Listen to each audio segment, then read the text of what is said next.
Oke, teman-teman, hari ini kita akan membicarakan mengenai pengadilan Yesus. Mm. Ini penting sekali untuk kita ketahui supaya kita mengerti di dalam sewaktu pekan suci ini bagaimana pengadilan yang disebut sebagai Sanhedrin itu bisa terjadi ya. Nah, kita akan bicara mengenai misteri pengadilan itu sendiri, bagaimana pengadilan itu dilakukan di dunia ini pada waktu Yesus akan disalibkan ya. Kita akan bicara mengenai teologis, arti teologi daripada pengadilan ini ya. Em, yang pertama mungkin ada yang mau baca yang belum pernah baca silakan baca ya. Ini satu bab saja, satu perikop Matius 26, 57 sampai 68. Silakan saya mengundang yang belum pernah baca, silakan. Ya, Oke, saya saya aja baca ya. ya, Pak. Oh ya Oh, udah siapa? Ibu, Silakan. makasih. Ya salah satu Silakan. Bu Juli Oh atau ya udah, Oh iya. saya baca dulu ya, Bu. Ya, silakan, oke. silakan, silakan. Ya. Oke, bacaan dari Matius. Sesudah mereka menangkap Yesus, mereka membawanya menghadap Kayafas, imam besar. Di situ telah berkumpul ahli-ahli Taurat dan tua-tua. Dan Petrus mengikuti dia dari jauh sampai ke halaman imam besar. Dan setelah mereka masuk ke dalam, ia duduk di antara pegawai pengawal-pengawal untuk melihat kesudahan perkara itu. Imam-imam kepala malah seluruh mahkamah agama mencari kesaksian palsu terhadap Yesus supaya ia dapat dihukum mati. Tetapi mereka tidak memperolehnya, walaupun tampil banyak saksi dusta. Tetapi akhirnya tampillah dua orang yang mengatakan, orang ini berkata, aku dapat merubuhkan bait Allah dan membangunnya kembali dalam 3 hari. Lalu imam besar itu berdiri dan berkata kepadanya, tidakkah engkau memberi jawab atas tuduhan-tuduhan saksi-saksi ini terhadap engkau? Tetapi Yesus tetap diam. Lalu kata imam besar itu kepadanya, demi Allah yang hidup, katakanlah kepada kami, apakah engkau Mesias anak Allah atau tidak? Jawab Yesus, engkau telah mengatakannya, akan tetapi aku berkata kepadamu, mulai sekarang kamu akan melihat anak manusia duduk di sebelah kanan yang maha kuasa dan datang di atas awan-awan di langit. Maka imam besar itu mengoyakkan pakaiannya dan berkata, ia menghujat Allah. Untuk apa kita perlu saksi lagi? Sekarang telah kamu dengar hujatnya. Bagaimana pendapat kamu? Mereka menjawab dan berkata, ia harus dihukum mati. Lalu mereka meludahi mukanya, meninjunya. Orang-orang lain memukul dia dan berkata, cobalah katakan kepada kami, hai Mesias, siapakah yang memukul engkau? Demikianlah sabda Tuhan ya. Terima kasih Syukur Pak Tuhan. Andika. Ya. Ya, Jadi malam hari ini teman-teman kita akan membicarakan spesial mengenai pengadilan Yesus. Yaitu sebelum Yesus disalibkan, dia dihadapkan di imam-imam besar yang di suatu pengadilan yang disebut sebagai Sanhedrin. Nah, kita akan melihat kesahan daripada pengadilan ini.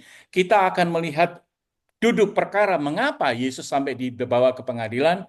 Dan akhirnya kita akan melihat apa akibat adanya implikasi teologis daripada pengadilan yang dihadapi oleh Yesus di karangan Sanhedrin. Ini pengadilan agama di dalam masa Israel disebut sebagai Sanhedrin ya. Nah, ini sebetulnya kalau kita lihat di sini bahwa pengadilan ini dituliskan tidak hanya pada Injil kitab Matius ya, tapi juga dituliskan oleh Markus, Lukas, dan Yohanes dengan gaya bahasa yang berbeda. Kita akan membicarakan apa perbedaan di antara 4 Injil walaupun isinya sama, namun setiap Injil mempunyai pesan yang berbeda-beda tentang mahkamah agama atau yang disebut sebagai Sanhedrin ini. Ya. Pertama, kita mesti mengerti dulu Sanhedrin itu apa. Nah, ternyata Sanhedrin itu adalah pengadilan agama Yahudi. Ya, di sini Jakarta, di Indonesia atau dimanapun juga kita punya pengadilan agama yang memang mengadili masalah-masalah agama. Ya, demikian juga fungsi daripada Sanhedrin ini di dalam masyarakat Yahudi. Sanhedrin ini pekerjaannya juga hanya mengadili kasus-kasus hukum agama. Dia tidak mengadili kasus-kasus perdata, pidana yang lain, hanya agama. Ya, termasuk di dalamnya adalah kalau ke orang yang menghina daripada bait Allah, kemudian pelanggaran daripada perintah-perintah Taurat, pelanggaran Sabat, mereka bekerja di Sabat, atau ada pengajaran yang sesat dan lain-lain, ini akan dia bawa ke tribunet yang disebut sebagai Sanhedrin, atau kita tahu sebagai pengadilan agama Yahudi. Nah, di dalam Sanhedrin ini biasanya ada 71 orang anggota, ya, terdiri dari 3 kelompok. Yang pertama adalah imam, ya, imam kepala yang di sini yang tadi dibawa Tuhan Yesus dibawa ke depan imam kepala Kayafas, ya. Jadi itu adalah imam-imam, golongan Saduki, ya.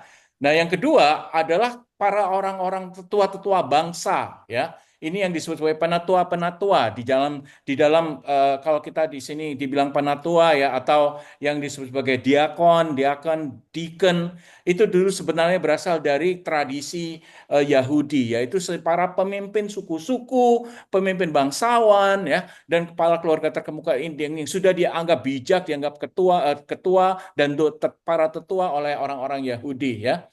Dan yang ketiga adalah ahli-ahli penafsir Taurat yang sudah belajar Taurat, ini golongan Farisi ya, yaitu biasanya rabi-rabi, imam-imam, pakar hukum-hukum agama Yahudi. Nah, jadi ada tiga macam anggota, yaitu imam kepala diketuai oleh imam besar, dalam hal ini adalah Kayafas, kemudian orang-orang diakon-diakon atau para penatua-penatua, dan akhirnya ahli Taurat yaitu Farisi. Dan mereka ini yang harus menghakimi Tuhan Yesus yang dibawa di depan Sanhedrin ini. Nah, kita lihat di sini kapan ini terjadi. Nah, minggu kemarin kan di beberapa denominasi merayakan Yesus masuk ke Yerusalem lewat Minggu Palem ya, yang disebut sebagai Minggu Palma ya. Ini apa? Simboliknya adalah Yesus masuk ke Yerusalem sebagai raja damai dengan simbol kenabian. Dia adalah sebagai raja mesianik, dengan kerendahan hati dia akan masuk ke dalam kota yang disucikan, yaitu Yerusalem. Di sini para orang-orang Yerusalem menyambutnya dengan meneriakan Hosana ya, blessed you on high ya, dan mereka benar-benar memperhitungkan Tuhan Yesus yang datang sebagai mesianik ke dalam kota yang disucikan, yaitu Yerusalem. Nah, tapi tentunya pemimpin-pemimpin agama Yahudi, yaitu orang-orang Saduki ya, maupun orang-orang Farisi, mereka tidak suka terhadap Tuhan Yesus yang dilulukan sebagai raja. Hosana, Hosana in the highest, you are the king of the Messiah ya. Mereka tidak suka karena dia tahu bahwa Tuhan Yesus ini harus dihancurkan. Tuhan Yesus tidak boleh dibawa, dia membuat suatu jemaat-jemaat yang menyembah kepadanya sebagai raja. Mereka tidak suka, mereka iri, dan mereka tidak suka karena dalam banyak hal Tuhan Yesus sering menyangkal ajaran-ajaran mereka ya. Nah, itu yang hari Minggu ya. Kemudian hari Senin sampai Rebo, nah hari ini kan hari Selasa, Senin sampai Rebo sebelum kematian Tuhan Yesus, ada juga pada waktu itu Yesus sedang membersihkan bait Allah yang ada di Yerusalem ya. Itu dituliskan di Matius 21, 12 sampai 17. Dan dia tidak hanya datang ke Yerusalem ke bait Allah, tapi dia juga mengajar di sana dan membersihkan bait Allah itu sendiri. Namun apa yang terjadi? Komplotan yang melawan Tuhan Yesus, yaitu golongan Farisi dan golongan Saduki, imam-imam kepala dan tua-tua yang mestinya biasa mereka mengepalai Sanhedrin, mereka tidak suka. Nah, disinilah di mana mulai terjadi politik, di mana tantangan religius yang diberikan oleh Tuhan Yesus akan disambut dengan cara politik. Yesus akan dimasukkan dalam pengadilan agama, tapi nanti kita lihat mereka akan mengirimnya ke pengadilan sosial, yaitu di bawah Pontius Pilatus.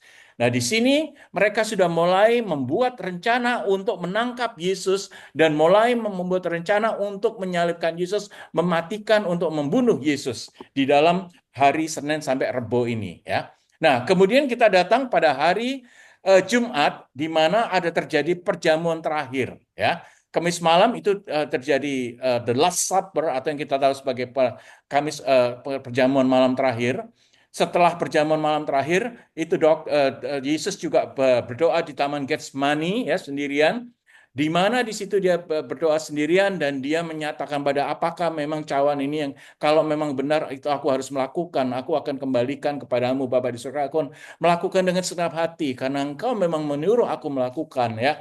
Dan akhirnya setelah berdoa dia ditangkap oleh pasukan-pasukan daripada Sanhedrin. Pengadilan agama ini punya pasukan, dan pasukan-pasukan dari Sanhedrin ini yang menangkap Yesus. Dan itu terjadi malam hari. Jadi itu kira-kira setelah jam 12 malam. Jadi Kamis malamnya, Jumat paginya, itu antara Jumat jam 12 malam itu kan antara Kamis malam dan Jumat pagi. Di situ mereka dibawa ke Sanhedrin. Di situ mereka menyidangkan perkara Yesus ini. Dan di situ mereka memulai komplotannya untuk bagaimana cara mau menghabisi Yesus sebelum Paskah. Karena Paskah hari Minggunya, yaitu di Passover ya yang biasa dilakukan oleh orang-orang Yahudi itu terjadi pada hari Paskah ya. Nah, pada waktu mereka mau menangkap ini, otomatis ada beberapa cerita di mana Petrus juga denying Yesus dengan 3 kali dan lain-lain ya. Tapi toh akhirnya pada pagi hari Jumat, kira-kira pukul 1 sampai 2 pagi, Yesus dibawa ke pengadilan agama ya, yaitu yang disebut sebagai Sanhedrin. Nah, ini yang kita malam hari ini akan kita bicarakan. Dan ternyata pengadilan agama Sanhedrin itu tidak dilakukan di suatu gedung pengadilan yang benar-benar terjadi gedungnya Sanhedrin, tapi dibawa ke rumah daripada imam besar saat itu, yaitu Kayafas ya. Jadi pengadilan ini terjadi bukan di tempat pengadilan seperti harusnya terjadi di Sanhedrin building atau gedung Sanhedrin, tidak. Dia terjadi pada rumah Kayafas sebagai imam besar, sebagai imam ketua daripada Sanhedrin saat itu. Dan pastinya mungkin tidak 71 orang yang datang, hanya beberapa orang saja, tapi Yesus diinterogasi secara tertutup, tidak di depan publik, sebagaimana layaknya pengadilan agama dilakukan. Jadi ini komplotan yang beberapa imam-imam dan termasuk orang-orang Farisi berkomplot untuk memang membawa ini Yesus tidak ke dalam pengadilan agama besok siangnya, hari Jumat siangnya, tidak. Dibawa ke rumah Kayafas dan diadili secara otoriter, secara tertutup, diludahi, dipukul, dan lain-lain. Kenapa? Dia dianggap mengakui sebagai anak Allah dan manusia, dan itu melawan hukum-hukum Taurat, melawan kitab-kitab yang sudah dituliskan untuk orang-orang Yahudi. Ya, nah kita lihat berikutnya. Pada waktu mereka mencari-cari kesalahan daripada Yesus, mereka tidak bisa menemukan kesalahan apa, walaupun dia sudah mengaku bahwa dia adalah anak Allah dan anak manusia. Dia dikirim ke pengadilan politis, yaitu Pontius Pilatus. Jadi Pontius Pilatus ini sebenarnya tidak tahu apa-apa, tapi dilimpahin berkas pengadilan dari pengadilan agama karena mereka tidak bisa memutuskan, dikirim ke pengadilan Romawi, yaitu Pontius Pilatus. Nah, nanti kita lihat bagaimana terjadinya ya. Jadi kalau kita lihat di sini bahwa pada kasus Yesus ini, Sanhedrin ini menjalankan fungsi politik yudisial ya. Jadi mereka itu perantara antara rakyat Yahudi dan otoritas Romawi. Walaupun sebetulnya mereka itu hanya menjalankan secara keagamaan, tapi dalam banyak hal mereka juga berkecimpung sedikit di bidang politik. Walaupun mereka tidak punya kuasa untuk memberikan eksekusi mati tanpa persetujuan pemerintah Romawi. Dan disitulah mereka tidak menemukan kesalahan daripada Yesus. Dia dikirim ke pemerintah Romawi, yaitu Pontius Pilatus, dengan harapan bahwa Pontius Pilatus akan membunuh Yesus, akan memberikan keputusan untuk menghukum Yesus dengan eksekusi. Ya, tapi tidak terjadi juga. Ya, jadi intinya Pontius Pilatus juga cuci tangan, bahkan dia mencuci tangannya dengan air dan lain-lain, kembali ke Sanhedrin nantinya. Ya, jadi motivasi dari permulaan pada waktu orang-orang tetua-tetua dan imam-imam agung ini menangkap Yesus, bukan mengadili, tidak sama sekali. Dia sudah dianggap bersalah, praduga tidak bersalah diabaikan. Dia sudah secara pidana, mereka sudah dikomplot. Mereka sudah bukan melakukan untuk keadilan, tapi memang untuk menjustifikasi bahwa Yesus harus mati karena dia sudah menghujat orang Allah dan menghujat orang-orang kepercayaan orang-orang Yahudi sendiri ya. Bahwa dengan demikian maka Yohanes 11:47-53 mengatakan bahwa dia memang harus dipidana mati. Yesus tidak harus diadili, tapi Yesus akan harus mati. Karena itulah pengadilan yang diberikan adalah pengadilan yang tidak adil, pengadilan yang semena-mena. Dia tidak diadili di Sanhedrin House atau gedungnya pengadilan agama Sanhedrin, malah diadili di rumahnya Kayafas secara tertutup, secara otoriter, dan ditentukan secara pribadi bahwa orang ini salah dan demikian harus mati. Karena mereka tidak punya hak untuk mengeksekusi kematian, maka dia kirim ke Pontius Pilatus sebagai hakim berikutnya, tapi Pontius Pilatus tidak mau dan dia tidak menemukan kesalahan karena dia tidak menemukan bahwa kalau dibawa ke Pontius Pilatus harusnya Yesus mengklaim bahwa dia adalah raja orang Yahudi. Ternyata tidak, dia tidak mengklaim demikian. Kerajaanku adalah bukan dunia ini, kerajaanku adalah kerajaan di surga. Dan Pilatus tidak bisa menemukan kesalahan dengan statementnya Tuhan Yesus itu. Dan memang itu terjadi.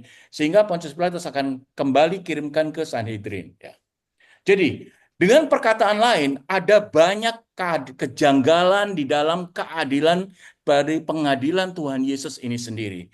Karena Sanhedrin di malam itu yang menangkap Tuhan Yesus, dia mengadili tidak dengan fungsi yudisial yang adil sebagai pengadilan agama, bahkan menjadi fungsi kekuasaan religius politik yang menyingkirkan Yesus. Belum apa-apa udah komplotan, belum apa udah mereka sudah menzolimi Tuhan Yesus sendiri. Maka terjadi penyimpangan dan ketimpangan prosedur hukum Yahudi pada saat mereka menangkap Tuhan Yesus, ya. Jadi kalau kita lihat di sini prosedur hukum Yahudi itu apa sih? Berdasarkan dari kitab hukum rabbinik Yahudi, satu, tidak boleh sidang di malam hari. Apa yang terjadi pada waktu Yesus disidangkan itu pagi hari malahan, ya. Yang kedua, tidak boleh menjatuhkan vonis dalam satu hari. Dia harus berdiskusi, dia harus satu sama lain saling berimbang di dalam keadilan. Tapi di sini keputusan cepat diambil untuk menghukum dan eksekusi Tuhan Yesus. Kemudian harus ada 2-3 saksi yang konsisten. Di sini bukan hanya tidak ada saksi dan mungkin ada saksi yang saling bertentangan, tapi justru karena otoriter daripada pengadilan itu tidak terbuka, tertutup, hanya orang-orang tertentu yang bisa mengikuti daripada pengadilan itu, maka tidak ada saksi yang konsisten. Kemudian tidak ada pembelaan juga yang harusnya di dalam kitab hukum rabbinik Yahudi mengatakan harus ada pembelaan yang harus didengar semua terdakwa. Tapi kalau Yesus tidak diberikan waktu untuk membela, tidak berikan kesempatan untuk mendefend dirinya sendiri, ya. Kemudian yang terakhir, tidak boleh ada kekerasan dan juga pelecehan terhadap terdakwa. Apa yang terjadi pada Yesus? Dia dipukul dan bahkan diludahi di rumah Kayafas itu sendiri. Jadi teman-teman sudah jelas bahwa pengadilan ini adalah pengadilan yang sangat tidak adil. Pengadilan yang benar-benar sudah dikomplotkan dan dengan pro forma saja adanya pengadilan ini. Dan mereka sudah tahu tujuannya bahwa mereka mau mengeksekusi Tuhan Yesus. Makanya mereka minta ini agar supaya karena mereka tidak mempunyai kekuatan untuk mengeksekusi Yesus, dia kirim ke Pilatus, tapi Pilatus dengan pintarnya mengelak, dengan cerdiknya dia mengelak, dia kirim kembali ke Sanhedrin dan kembali ke orang-orang Yahudi yang tidak suka pada Yesus. Akhirnya teman Yesus sudah mati. Nah, tadi kita sudah bicarakan ya bahwa naratif daripada pengadilan ini bukan hanya pada Injil Matius yang tadi dibicara oleh Pak Andika tadi ya. Nah, kalau kita lihat di sini ada keempat Injil di mana penekanannya beda, tujuan teologisnya juga beda dari masing-masing Injil. Yang pertama adalah Matius ya. Kalau Matius kita dengar tadi dia adalah Yesus adalah penggenap hukum Taurat ya, dan juga Mesias yang dihina dalam sistem keagamaan Yahudi. Tapi kalau Markus lain lagi. Kalau kita baca dari Markus, karena kita nggak ada waktu untuk membaca keempat-empatnya, cukup saya sarikan saja dalam penekanan setiap Injil. Di Markus dikatakan lebih ke konfrontatif, dinamis, yang dramatis antara otoritas ilahi yang ada pada Yesus dan struktur agama Yahudi, yaitu agama manusia. Sehingga beda dengan yang pertama, yang Matius adalah penggenapan nubuatan yang dihina oleh sistem keagamaan. Kalau ini adalah konfrontasi dramatis antara otoritas ilahi yang diberikan oleh Yesus sebagai Mesaya dan struktur agama manusia. Nah, di Lukas dituliskan berbeda lagi karena Kristus sebagai anak manusia dituliskan dengan gamblang di Injil Lukas yang dimuliakan walaupun tidak banyak dikenal oleh umatnya, oleh jemaatnya, tapi Yesus digambarkan sebagai anak manusia yang akan dimuliakan pada Injil Markus pada naratif pengadilan agama Sanhedrin ini ya. Nah, kalau Yohanes paling beda karena Yohanes justru Yesus sudah mengetahui bahwa dia adalah Kristus. Dia mengetahui dia bukan hanya anak manusia yang datang ke dunia untuk menghilangkan dosa manusia, tapi aku adalah Kristus, aku adalah Mesaya, ya, yang tidak pernah diklaim oleh Yesus di ketiga macam Injilnya pada waktu di Injil. Tapi kalau di dalam Injil Yohanes jelas dituliskan, Kristus, akulah Kristus. Aku punya otoritas dari surga, dari Bapakku. Dan aku akan tidak suka pada semua manipulasi apapun tentang kebenaran mengenai Bapakku di surga. Itu jelas-jelas dituliskan di dalam Injil Lukas, di mana tidak ada Injil-Injil lainnya Matius, Markus, Lukas menuliskan, dan Injil Yohanes adalah satu-satunya yang menyatakan bahwa kesadaran diri daripada Tuhan Yesus sendiri sebagai anak manusia dan anak Allah, dan dia harus mempunyai otoritas karena dia sudah diutus oleh Allah Bapa di surga untuk menolak semua macam manipulasi mengenai Allah Bapa di surga. Ya, jadi kalau dengan demikian, maka Walaupun ada perbedaan penekanan teologis di antara keempat Injil ini, tapi tetap kita bisa katakan, kita bisa sarikan bahwa pengadilan Yesus di depan Sanhedrin sebagai pengadilan agama ini sebenarnya bukan hanya cerita tentang kesengsaraan yang harus dialami oleh kemanusiaan Yesus Kristus, bukan sebagai narasi sengsaraan, tapi justru mengarahkan kepada misteri penebusan. Lain kali kita di mana kita bisa tahu bahwa Yesus mati untuk menebus manusia. Disinilah pengadilan ini memang memberikan pengertian buat kita bahwa ini adalah jalan. Bagaimana Yesus yang memang sudah harus mati, di mana dia akan harus diadili, seperti juga nabi-nabi sudah menuliskan, di mana Yesus akan diadili bukan sebagai orang yang terhormat, tapi justru orang-orang yang tercela. Di mata orang-orang Sanhedrin, di mata orang Farisi, Saduki, imam-imam agung, Kayafas, dia adalah orang yang tercela. Sehingga apa yang terjadi? Di mana pengertian daripada teologis daripada pengadilan ini nomor satu adalah keadilan sejati, keadilan yang berasal dari Bapa di surga, itu dikalahkan oleh ketidakadilan manusia. Ya, tapi justru karena ketidakadilan manusia itu disitulah Allah, kebesaran Allah dinyatakan. Karena Yesus mau menerima dengan segala konsekuensi pengadilan ini. Walaupun dia dicerca, dia dihina, tapi dia tetap menundukkan dirinya, dia berdiam diri dan menerima segala akibat karena dia harus tahu, karena dia tahu sebagai Kristus, sebagai Mesia, dia diutus oleh Allah Bapa di surga. Sehingga kalau kita lihat otoritas agama Yahudi itu orang-orang Saduki ya, sebagai pemimpin agama termasuk Kayafas, termasuk orang-orang Farisi, mereka benar-benar menolak keadaan Yesus, keadilan Yesus, menolak firman Allah yang datang menjadi manusia ini. Sehingga pada waktu pengadilan inilah ditunjukkan bahwa memang manusia itu jauh dari Allah dan memang Tuhan Yesus harus mati karena dia ditolak oleh orang-orang dan bangsanya sendiri. Jadi firman Allah yang menjadi manusia, firman Allah yang menjadi Mesaya itu ditolak oleh bangsanya sendiri. Dan memang itu tujuan Bapa di surga untuk menebus dosanya lewat Tuhan Yesus yang didatangkan ke dunia ini. Ya. Kemudian dia harus menderita kayu salib, dia harus membawa kayu salibnya sampai ke Golgota, dia dipecutin, dikasihin duri dan lain-lain ya, dan akhirnya dipaku dan akhirnya Yesus mati. Penderitaan itu sebetulnya hanya menjadi jalan untuk kemuliaan Tuhan Yesus. Kalau dia tidak menderita, maka yang dikatakan oleh nabi-nabi Yeremia dan lain dikatakan bahwa anak manusia dan akan disengsarakan sebagai domba Allah, sebagai domba yang disacrifice, domba yang akan harus dikorbankan. Dan justru itulah kemuliaan Allah terjadi karena Yesus yang diutus oleh Allah sudah mengalami penderitaan itu. Ya. Sehingga kalau kita bicarakan, akhirnya Yesus memang harus mengalami keadilan ini. Yang walaupun tidak adil, tapi dia diadili, quote unquote diadili, ya, go through the court system, tapi yang tidak justify, yang tidak adil, supaya apa? Supaya kita semua yang hidup di dunia ini tidak menanggung dosa lagi. Kita dibenarkan lewat pengorbanan.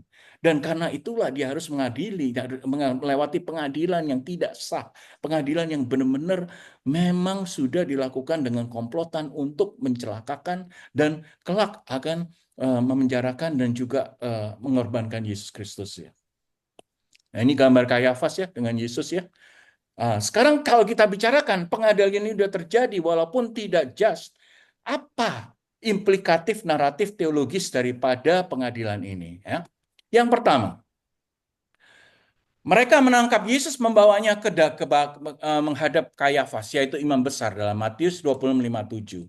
Nah, disinilah terjadi penggenapan nubuat sang hamba, yaitu Yesus sendiri yang menderita. Seperti yang Nabi Yesaya katakan di Yesaya 53, bahwa ada hamba yang harus menderita. Dan disinilah Yesus terjadi. Ya. Nah, siapakah Kayafas ini? Kayafas ini kan memang imam besar. Ya. Dia golongan Saduki yang menjadi imam-imam. Ya. Dia menjabat di bawah kekuasaan Romawi. Kalau tidak ada Romawi, dan karena dia kekuasaan Romawi, kalau tidak ada Romawi, maka Kayafas tidak akan punya justifikasi sebagai imam yang besar.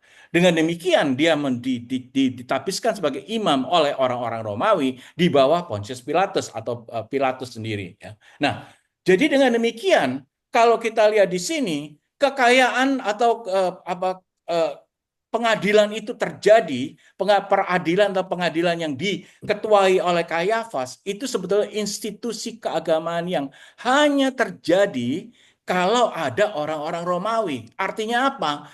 Konstitusi keagamaan Yahudi ini adalah di bawah kekuasaan politik Romawi.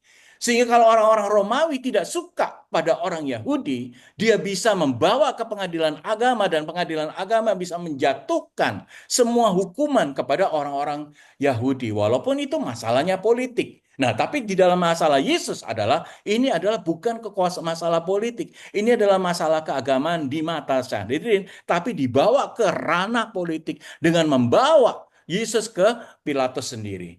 Sehingga apa yang terjadi? Ya, itu memang berarti apa? Berarti pengadilan ini adalah pengadilan yang dipaksakan. Pengadilan yang sebetulnya tidak ada legitimasinya karena tidak bisa ditemukan apa kesalahan Yesus secara agama maupun secara politik pada waktu itu. Nah, ini refleksinya apa buat kita, ya?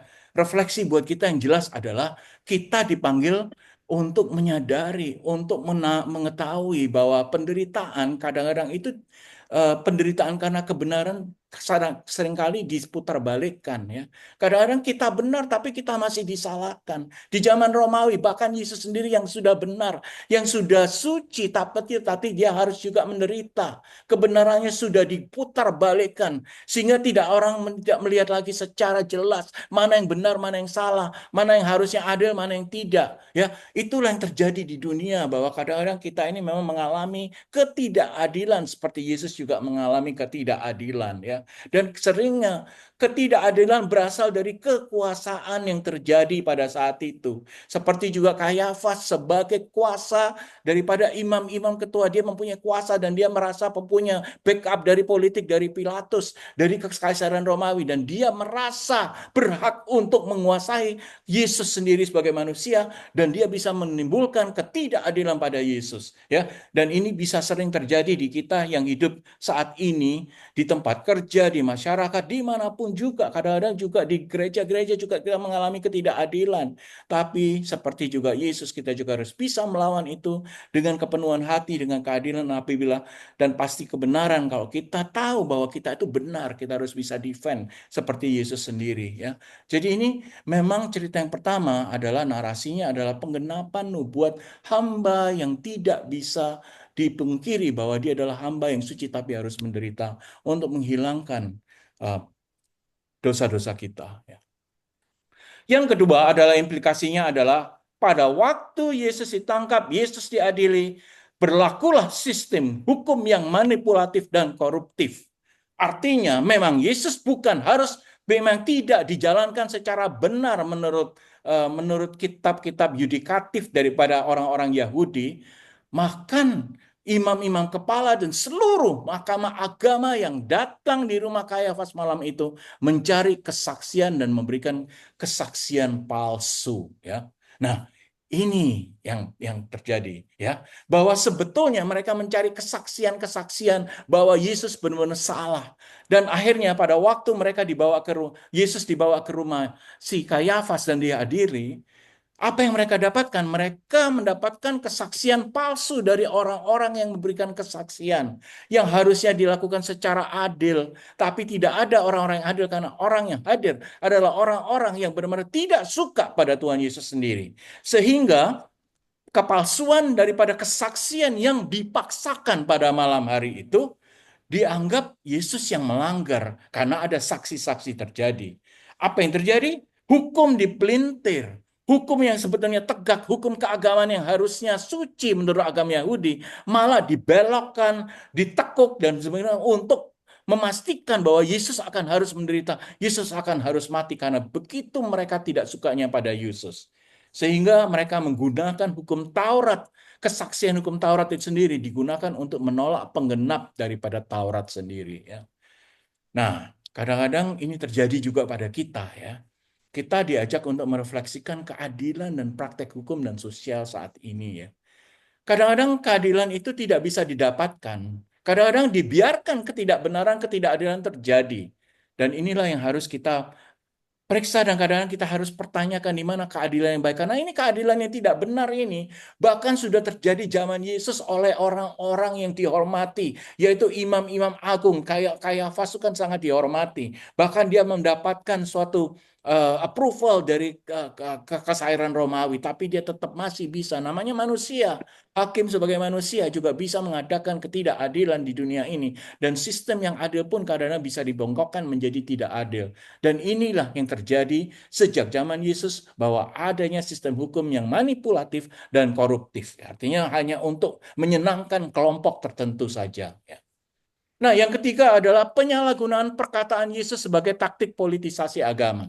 Karena Yesus mengatakan di 26:61, ia katakan, aku bisa loh merobohkan bait Allah dan membangunnya dalam 3 hari. Dan ini dibalikkan. Mereka tahu bahwa apa yang katakan Yesus ini adalah sebenarnya mengenai dirinya sendiri. Dia adalah representatif bait Allah yang ada di dunia ini. Walaupun dia manusia, tapi dia mengandung bait Allah karena dia mendapatkan Roh Kudus dan diberikan semua apa namanya kekuatan-kekuatan yang ada di dalamnya dari Bapa di surga. Tapi orang-orang yang ada pada malam hari itu mengadili dalam Sanhedrin, dia malah menuduh Yesus mau menghancurkan bait Allah yang benar yang ada di Yerusalem. Karena mereka berpikir secara harafiah, mereka berpikir bahwa mereka akan Yesus akan merusakkan bait Allah. Yesus akan merobohkan bait Allah dan dia tidak mengerti apa yang Yesus katakan, bahwa Yesus katakan adalah bait Allah itu adalah dirinya sendiri, tubuhnya sendiri, ya. Jadi perkataan Yesus itu benar-benar dipolitisasi. Mereka udah tahu bahwa mereka ini bisa mencari apapun juga yang Yesus katakan untuk melawan Yesus sendiri. Sehingga mereka bisa mendiskreditkan Yesus dengan perkataannya sendiri. Nah, ini dengan perkata lain bahwa penyalahgunaan perkataan Yesus sebagai taktik politisasi agama Yahudi. Padahal maksud Yesus adalah bukan itu.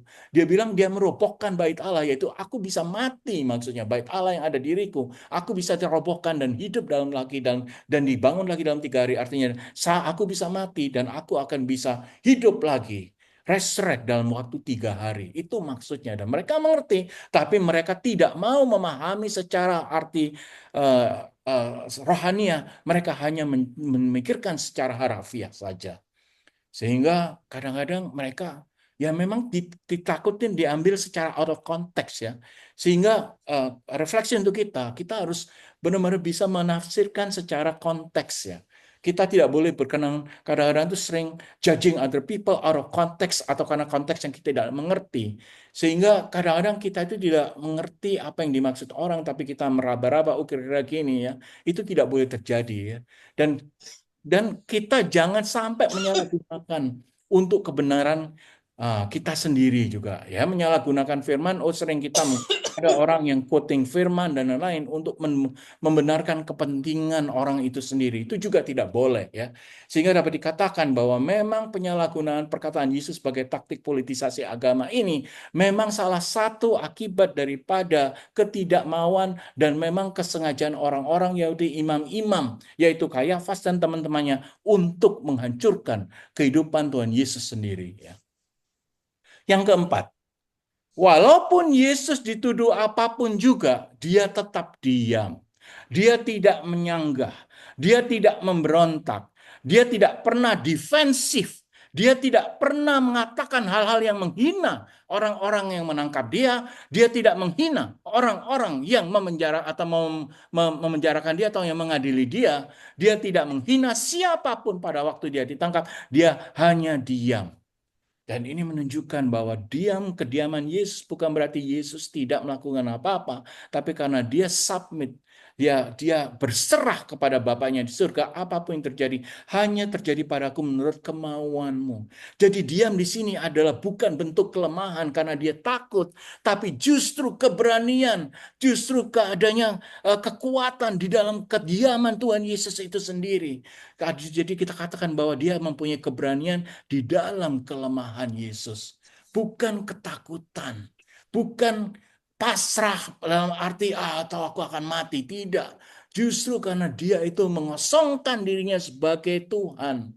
Dia hanya sebagai manusia karena dia adalah Tuhan dan manusia di dalam satu wujud manusia. Tapi dia mengosongkan bahasa Yunaninya adalah kinose. Ya, kinosis artinya pengosongan zat keilahian Yesus pada waktu itu. Artinya apa? Artinya pada waktu terjadi pengadilan ini, Yesus tidak takut dia sebagai manusia, dia mengalami semua apapun hinaan, cercaan maupun pukulan maupun tamparan maupun diludahi apapun sebagai manusia karena dia mengalami kenosis, dia seresrek, dia berserah kepada Tuhan. Apapun yang terjadi Bapa di surga, Engkau akan selalu bersamaku.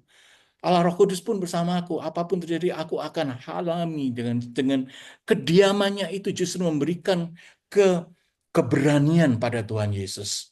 Disitulah Tuhan Yesus benar-benar bisa menunjukkan bahwa dia adalah imam yang besar. Tanpa kegaduhan, tanpa pembelaan diri. Dia mungkin dalamnya berdoa saja dan dia berserah kepada Tuhan. Dan ini menunjukkan dengan mengajarkan di dalam kesukaran, kadang-kadang berdiam diri seperti yang Tuhan lakukan, justru menunjukkan kebesaran dan keberanian hati kita. Dan itulah yang Tuhan pakai strategi itu. Dia tidak menghujat pengadilan, dia tidak berteriak-teriak, dia tidak berprotes, dia tidak marah-marah, dia tidak menunjukkan egonya, dia tidak menunjukkan keilahiannya sebagai Tuhan yang dibawa ke surga. Bahkan dia mengosongkan diri, kinosis. Itu state di mana dia hanya sebagai manusia. Bukan state di mana dia Tuhan dan manusia, tapi hanya sebagai manusia berserah kepada Bapa di surga. Apapun yang terjadi, Bapa, Engkau akan selalu berkenan untuk membawa aku pada satu hari kembali ke dalam kerajaan surga. Dan disinilah keberanian itu terjadi. Ya, jadi teman-teman, kadang-kadang kita mesti memang diam. Kadang-kadang kita tidak bisa, kita selalu protes, kita nggak suka ini, nggak suka itu, kita harus menghujat, kita melawan dan lain-lain. Tidak. Kita bisa berdiam diri sebagaimana Yesus di depan Sanhedrin, di depan imam-imam kepala juga berdiam diri. Ya. Nah, implikasi berikutnya apa? Ya. Imam Agung Kayafas tidak tahu bahwa yang dihadapinya itu adalah juga imam besar melalui kerajaan Allah. Dia tidak tahu kenapa imam-imam besar kaum Sadiki, apalagi orang Farisi ini, hanya pemegang hukum Taurat. Jadi mereka hukum Taurat, ini yang mereka lakukan. Apa Taurat katakan, mereka kerjakan. Tapi mereka tidak tahu dan tidak mengenali bahwa kerajaan Allah adalah lebih besar daripada kitab-kitab hukum Taurat itu. Dan imam besar yang paling besar di dunia yang mereka hadapi adalah Yesus Kristus. Adalah benar-benar berasal dari kerajaan Allah dan dari Bapa di surga sendiri. Dan dialah imam agung sejati. Kita pernah diskusi ini pada gelar-gelar Yesus beberapa minggu yang lalu. Salah satunya adalah turunan daripada Melkisedek, itu adalah Tuhan Yesus sendiri. Ya. Nah, bahkan si Kayafas ini mengoyak daripada atau merobek daripada pakaian Tuhan Yesus. Padahal dia nggak ngerti. Ya. Karena apa? Di dalam kebiasaan Yahudi bahwa merobek pakaian adalah simbol penghujatan, ya, simbol penghinaan, ya. Dia tidak mengerti bahwa yang dirusak, yang dikoyak pakaiannya itu, yang dirobek pakaiannya itu adalah imam besar, ya. Sehingga dapat dikatakan di dalam surat Paulus kepada jemaat di Ibrani, umat di Ibrani dikatakan, inilah simbol runtuhnya sistem keimanan lama, yaitu keimanan Yahudi, keimanan yang diimani oleh orang-orang Farisi sebagai ahli-ahli Taurat, orang-orang Saduki, Esenis, dan lain-lain, digantikan oleh iman Kristus yang membawa keberuntungan bagi manusia, yang membawa kesercaan hidup dan juga kehidupan baru bagi manusia. Disinilah di mana mengoyakkan pakaian itu secara teologis, merobek pakaian itu adalah simbol teologis di mana imam besar menurut Yahudi sudah digantikan, sudah dibuat baru oleh keimaman Yesus sendiri. Dan Yesus, karena dia dikoyak pakaiannya oleh imam besar, secara teologis katakan bahwa dia adalah menjadi imam besar yang baru.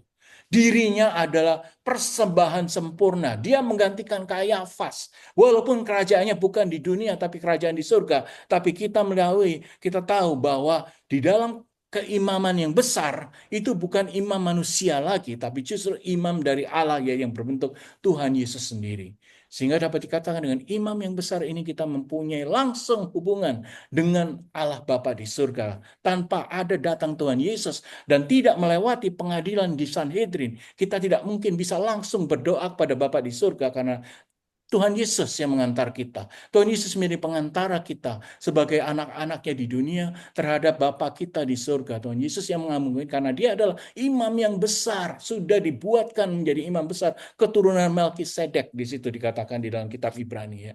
Sehingga memang terkejadian ini dengan merobeknya baju Yesus, imam besar Kayafas sudah digantikan oleh imam besar ilahi, yaitu Yesus Kristus sendiri. Ya. Kemudian ada kesempatan di mana Tuhan Yesus dipukul, diludahi di mukanya, dia ditinju dan lain-lain. Nah ini juga kalau kita lihat bahwa orang melidahi sampai sekarang pun, apalagi zaman Yahudi dulu, apalagi imam-imam yang meludahi, itu sebetulnya mereka melakukan penghinaan yang paling rendah.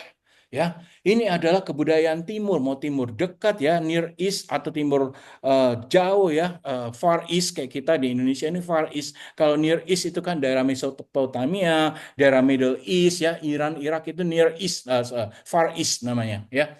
Nah, di dalam kebudayaan timur dekat atau Near East ya, kita mengetahui bahwa meludah itu artinya menghina yang besar, benar-benar merendahkan derajat daripada, dan Yesus sendiri sudah dihina oleh imam-imam itu, menunjukkan bahwa mereka tidak punya moral lagi sampai seorang Yesus diludahi, sampai mereka tidak punya spiritualitas kebanggaan lagi sampai dia harus meludahi, dia harus menghina ya, sehingga mereka benar-benar merendahkan diri sendiri dengan melakukan hal-hal yang benar-benar tidak terpuji dengan cara meludahi. Dia tidak tahu siapa yang diludahi. Dia tidak tahu bahwa ini adalah anak manusia yang menjadi imam yang besar, yang Mesaya. Mereka tidak tahu siapa Yesus dan mereka tidak mau mengerti siapa Yesus. Mereka menghina untuk mematikan Yesus, untuk menghilangkan Yesus dari dunia ini dengan sangkanya kalau Yesus mati, maka kerajaan Yahudi atau ke orang-orang Israel, orang-orang Yahudi yang akan tetap maju. Orang-orang Farisi, Saduki, Esenis dan lain-lain tetap maju, ya. Jadi kalau kita lihat di sini bahwa kadang-kadang mereka tidak tahu, kita melakukan pada orang lain pun kadang-kadang kita tidak tahu siapa orang yang kita lakukan kekerasan terhadap orang ini. Siapa orang ini yang kadang-kadang kita zolimi, yang kadang-kadang kita sukai, kita benci dan lain-lain. Tapi Tuhan ada di setiap teman-teman kita. Sehingga kalau kita melakukan pada manusia, itu seakan-akan kita juga melakukan pada Tuhan Yesus. Seperti juga iman Kayafas juga melakukan pada Tuhan Yesus. Jadi kita harus hati-hati terhadap siapa yang kita tidak adili, siapa yang kita benci, karena mungkin Tuhan mempunyai rencana terhadap orang yang tidak kita ketahui ini terhadap kita sendiri. Sehingga jangan menghina, jangan mencerca, jangan tidak suka dan kadang-kadang kita seringnya membenci orang lain. Tuhan tidak mau itu. Seperti juga Kayafas seharusnya tidak melakukan meludahi atau kekerasan terhadap Tuhan Yesus sendiri. Ya. Nah, yang terakhir adalah inversi ilahi, di mana hakim ilahi, anak manusia satu hari akan menjadi hakim kita semua. Satu hari kalau kita dipanggil oleh Bapa di surga kembali ke kerajaan surga, siapa yang akan menghakimi kita? Bukan Kayafas, bukan hakim-hakim yang ada di dunia, tapi justru Tuhan Yesus sendiri yang akan menghakimi kita. Tuhan Yesus sendiri akan melakukan pengadilan yang benar-benar adil di surga. What have we done in the world? Apa yang sudah kita lakukan di dunia ini untuk memuliakan kerajaan Allah? Jadi kalau kita lihat di sini bahwa pada waktu Yesus dibawa ke pengadilan Kayafas di Sanhedrin, dia justru adalah hakim ilahi yang diadili oleh manusia ini sendiri. Dengan cara kadang-kadang kita kelihatan bahwa dia sebagai hakim ilahi, kemuliaannya tertutup, disembunyikan dalam kehinaan. Ya. Tapi apa yang terjadi? Disinilah titik kemenangan. Disinilah titik balik teologi salib itu sendiri. Di sini titik kemuliaan kerajaan Allah terjadi, di mana ada kemenangan di balik kehinaan. Kalau Yesus tidak dihina, kalau Yesus tidak diludahi, Yesus tidak dirobek bajunya, Yesus tidak mengalami kesengsaraan, maka tidak akan ada kemenangan atas dosa-dosa manusia. Dan Yesus sendiri mau untuk menanggung itu semua. Dia adalah Allah kita, Allah Putra, yang mau menanggung kesengsaraan semua demi kita semua manusia. Dengan demikian, maka kita juga mempunyai akses terhadap Bapa di surga dengan kita bisa langsung doa kepada Bapa di surga karena Tuhan Yesus sendiri. Jadi di sini kita harus mengakui bahwa Tuhan Yesus itu memang mengalami itu semua. Dan ini adalah pengajaran dari kekuatan sejati daripada kelemah lembutan dan kasih yang diberikan oleh Yesus. Dia subjek, dia diam, dia tidak protes, tidak apa. Dia hanya lemah lembut, diam saja dan menunjuk. Tapi disitulah kebesaran kasih terjadi. Jadi kita apa bisa meniru Tuhan Yesus? Kadang-kadang kalau ada orang nyoceh-nyoceh pada kita, menyalahkan kita, kita pasti panas hatinya, emosi kita keluar, dan kita akan melawan dia. Tapi kalau kita bisa meneladani Yesus, bahwa diam bukan berarti kalah. Diam justru adalah menentukan kesempurnaan. Diam berarti kita menunjukkan bahwa ada hal yang bisa, keberanian di dalam kelemahan kita, bisa menghadapi ini. Itu kata kita berprinsip. Dengan diam itu pun Allah juga bekerja di dalam hati kita. Disitulah teladan Tuhan Yesus, di mana dia dicerca, diludahi, dipukulin, di apapun juga, dia tetap diam. Bahkan pada waktu dia ke Golgota, dia diam, membawa kayu salibnya. Dia tidak ngoceh-ngoceh, aduh berat, aduh kok ini harus ini, aduh ini. Tidak. Dia dengan secara kemauan, dia mengangkat kayu salib yang begitu berat, walaupun di dalam kepalanya sudah ada duri, dan dia juga dipecuti, dia diludahi, dia apapun, tapi dia diam. Disinilah hakim ilahi yang dihakimi manusia. Kadang-kadang kita juga mengadili Tuhan Yesus. Kadang-kadang kita tidak mengacukan, walaupun dia minta kita dekat padanya, tapi sering kita melupakan dia. Tapi dia juga diam. Dan disinilah kita bisa berkaca pada diri kita sendiri. Bagaimana kita bisa melawan kelaliman, kita melawan ketidakitunya dengan cara diam. Ya, seperti yang Tuhan Yesus tunjukkan. Ya. Oke. Nah, peran Yesus ini sebetulnya di dalam keadaan teologis itu apa di hadapan pengadilan Sanhedrin ini? Yang pertama adalah dia sebagai hamba yang menderita, ya. Artinya dia meninggalkan haknya dan kemuliaannya sebagai Allah, kenosis tadi ya, menghilangkan kealahan. Bukan berarti dia bukan Allah, tapi dia bisa menghilangkan kealahan. Dia menghilangkan keilahiannya dia dan hanya untuk sebagai manusia untuk menyelamatkan manusia. Dengan demikian, Tuhan Yesus adalah hamba penebus yang secara sadar, secara kemauan, secara keberserahan menjalani penderitaan. Karena apa? Karena dia diharapkan oleh Bapa di surga, Bapa yang ada di surga, untuk menyelamatkan manusia. Sehingga dia menjalani penderitaan itu dengan senang hati, dengan berbesar hati. Ya.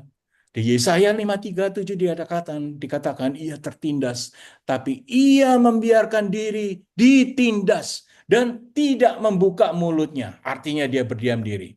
Yesus pun sudah mengamini dan sudah memberikan semua kenyataan bahwa Yesaya 5:37 sudah tertuliskan dan sudah terjadi pada Yesus. Walaupun ia tertindas, tapi ia tetap membiarkan diri ditindas sebagai hamba yang setia, yang taat, yang diam, yang tidak membela diri meskipun ia benar dan suci. Tapi justru wujud kediaman dan pengosongan diri sebagai Allah ilahi ini yang justru meninggalkan dan mengangkat keilahiannya, kemanusiaan secara keilahian menjadi imam yang besar.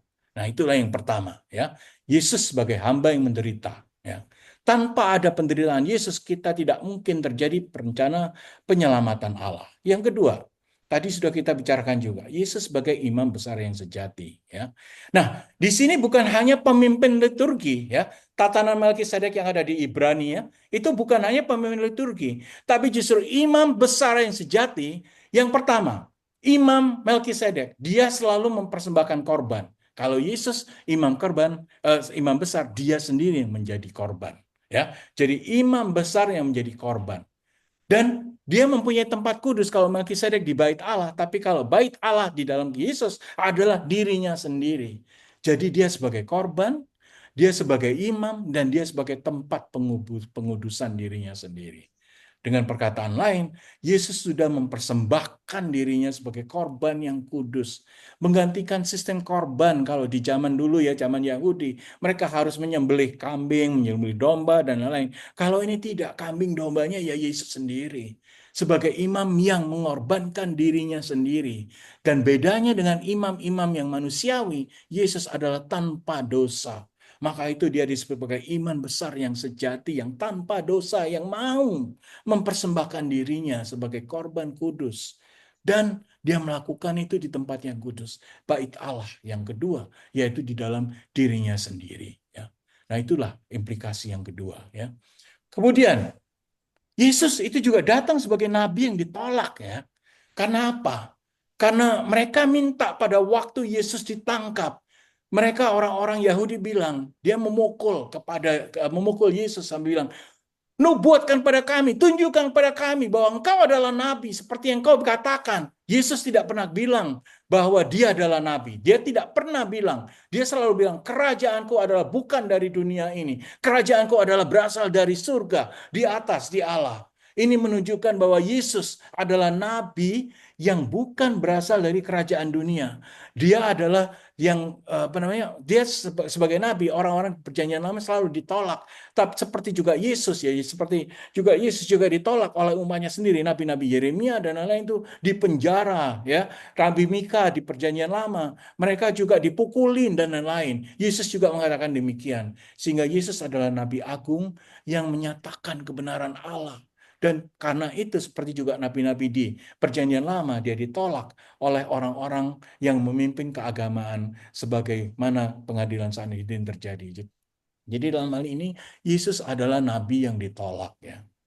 Kemudian yang keempat, karena dia harus mati, dia harus kembali dan dia harus bangkit. Dia adalah anak manusia yang eskatologis, artinya membawa kebesaran, dan dia kembali ke dunia sebagai Allah yang utuh, Allah Putra yang utuh dan Mesias ilahi. Jadi dalam hal ini, dia adalah manusia, anak manusia yang akan datang di atas awan, yang duduk di sebelah kanan Allah yang Maha Kuasa. Ya, di sini adalah penggabungan antara kitab Daniel dan kitab Mazmur yang menunjukkan bagaimana figur ilahi yang diberi kekuasaan kekal. Yaitu satu adalah anak manusia yang datang di atas awan, dan yang kedua, dia akan duduk di sebelah kanan Allah Bapa yang Maha Kuasa. Disinilah menunjukkan bahwa even di kitab-kitab orang Yahudi, Daniel dan Mazmur, Yesus sudah memenuhi persyaratan itu. Sehingga Yesus adalah anak manusia yang ditulis oleh Nabi Daniel dan juga Raja Daud yang menulis kitab Mazmur. Ya. Walaupun di dalam pengadilan ini dia bertindak sebagai terdakwa, tapi satu hari dia akan kembali ke dunia sebagai hakim segala bangsa. Sehingga Yesus sebagai anak manusia yang dimuliakan, Mesias eskatologis yang mempunyai keilahian terjadi dan sebagai hakim akhir zaman akan menggenapi semua rencana Allah kepada kita, kepada Tuhan, kepada manusia yang secara yang sangat berdosa. Ya. Yang terakhir adalah Yesus sebagai korban kudus yang tidak bercela, di mana dikatakan bahwa Yesus pengorbanannya begitu besar. Dia bukan hanya dihina, dia diludahi, dirobek pakaiannya, dan lain-lain, tapi dia disalibkan sampai mati. Dia diperiksa, memang iya, dituduh, dinyatakan bersalah dengan pengadilan yang tidak adil, pengadilan yang sangat politis, dengan sistem religius yang tidak benar dilakukan, walaupun mereka mengatakan mereka adalah ahli-ahli Taurat, tapi toh yang terjadi adalah tidak berdasarkan dari pengadilan Taurat, yang berdasarkan yang sudah di-certified oleh pengadilan Yahudi, tapi itu tidak yang terjadi. Dia adalah korban yang sangat sempurna dan tidak bercatat. Tapi yang dikatakan apa? Walaupun Yesus membiarkan tubuhnya diludahi, dipukul, dihina, tapi dia tetap menyerahkan dirinya sepenuhnya. Karena apa? Dia tahu, dia mengerti bahwa sebagai anak manusia, sebagai Mesaya, dia harus berkorban untuk menghapus dosa-dosa kita. Ya, sehingga dikatakan yang disucikan, Korban yang disucikan oleh Yesus itu bukan hanya korban dirinya sendiri sebagai bait Allah, tapi justru korban untuk menyatukan umat manusia, mempersatukan pada Bapa di surga. Itulah mengapa dia diutus ke dunia untuk menggenapi nubuatan Allah Bapa, yaitu agar manusia mengerti bahwa dia berdosa dan dipersatukan kembali antara Allah dan manusia untuk manusia seluruh dunia. Ya. Jadi ini adalah summary dari yang kita bicarakan sebagai hamba yang menderita. Dia menunjukkan solidaritas Allah terhadap umat yang tertindas. Ya.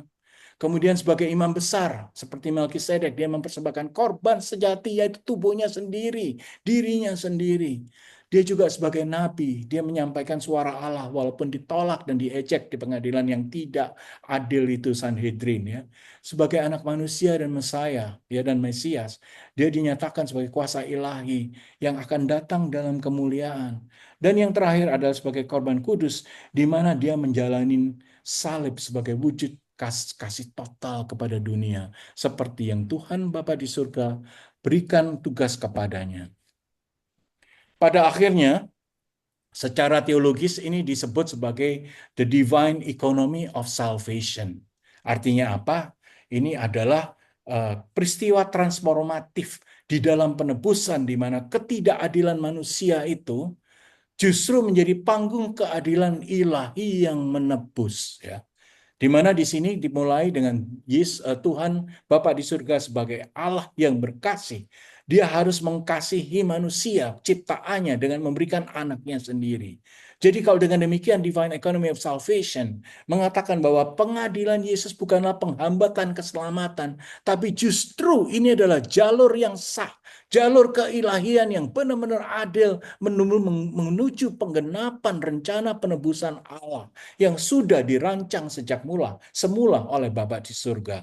Ya, disinilah keadilan di divine economy of salvation ini, keadilan dan kasih Allah bertemu, benar-benar keadilan dan kasih Allah, bukan pengadilan manusia lagi. Ini yang terjadi kita pada satu hari kita kembali ke kerajaan Allah, kita akan diadili based on the divine economy of salvation. How much sins have we committed and how much have we paid for those sins? Karena yang mengadili akan Tuhan Yesus sendiri. Ya, jadi pengadilan Tuhan Yesus ini membawa dia menjadi imam besar yang satu hari akan menjadi hakim-hakim manusia lewat pengadilan surgawi.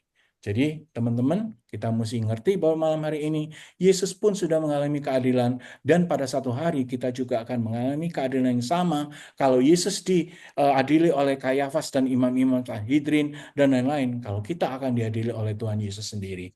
Sehingga kita membawa dengan adanya kasih Allah yang sudah diberikan kepada kita, seharusnya kita tidak selalu jauh dari dirinya. Tuhan Yesus yang kelak akan menjadi hakim kita bisa dekat kepadanya, kita bisa mengundangnya di dalam hati kita. Karena dia katakan, ketuklah pintu maka aku datang kepadamu. Walaupun aku satu hari akan menjadi hakimmu, hakim di pengadilan terakhir, hakim surgawi yang aku akan menjadi adil, tapi dia tetap adalah raja dan surga bagi kita semua yang hidup di dunia. Dan dia membawa kehidupan yang damai sejahtera. Apabila kita jauh darinya, maka pengadilan itu akan menjadi lebih berat buat kita. Karena dia akan menjadi hakim yang adil, hakim yang apa adanya. Kalau kita tidak dekat dan kita tidak melakukan apa yang dia mau kita lakukan, dia akan menjadi hakim yang sangat adil dan kita akan menanggung akibatnya. Ya, disinilah dimana kita harus berbesar hati, kita punya Tuhan yang benar-benar dekat pada kita. Dia berikan juga Allah Roh Kudus yang bisa memberikan hati sanubari kita, memberikan guideline, yang memberikan arah, memberikan kompas di mana kita harus mengarah. Jangan mengarah hal-hal yang tidak benar, jangan mengarah hal-hal yang dosa, yang menjauhkan kita kepada Tuhan. Dan pengadilan Tuhan Yesus yang dialami sendiri, dia menunjukkan bagaimana dia bisa diam, dia bisa merasakan apa yang manusia rasakan, tapi di dalam kediaman itu bukan berarti dia kalah, bukan berarti dia lemah, tapi justru kebesaran hati, dan keberanian, dan kemenangan ilahi yang dia dapatkan dengan cara dia diam.